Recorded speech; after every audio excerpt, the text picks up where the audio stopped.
বলতে গেলে প্রথমেই যেটা আমার মনে পড়ে সেটা হচ্ছে ক্লাসের মধ্যে বসে থাকা কৌতূহলী চোখ। আমার আজও মনে আছে যে সে নিয়মিত ক্লাসের সেকেন্ড বেঞ্চে কোণাতে বসত এবং তার চোখে ছিল অদম্য কৌতূহল, এবং সেই চোখে দেখে মনে হতো তার অনেক কিছু চাওয়া পাওয়ার আছে, অনেক কিছু করার ইচ্ছা আছে, সে অনেক কিছু জানতে চায়, অনেক কিছু করতে চায়। আর একটা যেটা ভালো লাগতো সেটা হচ্ছে ওর অত্যন্ত বন্ধুপ্রীতি ছিল। প্রচন্ড বন্ধু বান্ধবদেরকে নিয়ে থাকতে ভালোবাসতো, তাদের পাশে দাঁড়াতে ভালোবাসতো,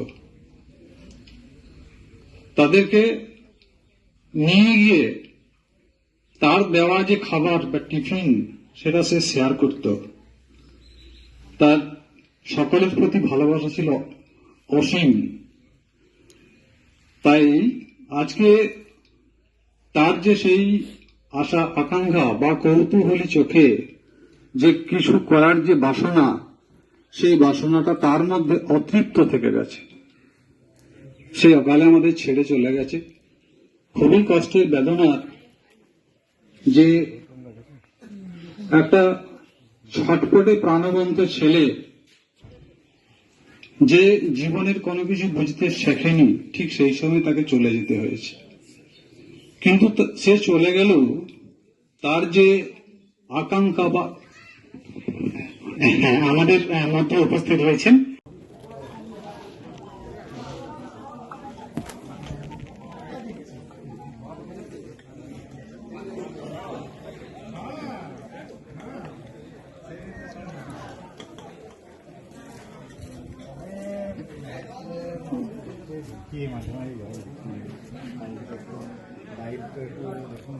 বিশ্বাসের দ্বাদশ প্রয়াণবর্ষ পালন হচ্ছে। 12 বছর ধরেই শীতের কম্বল বিতরণ করা হয় দুস্থ মানুষের, এবং তারা প্রসাদ ভোজন করেন।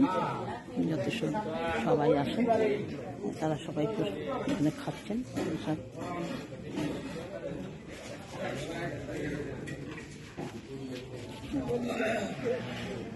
ব্রাহ্মণ, দুস্থ মানুষ প্রত্যেককে দান করা হয়।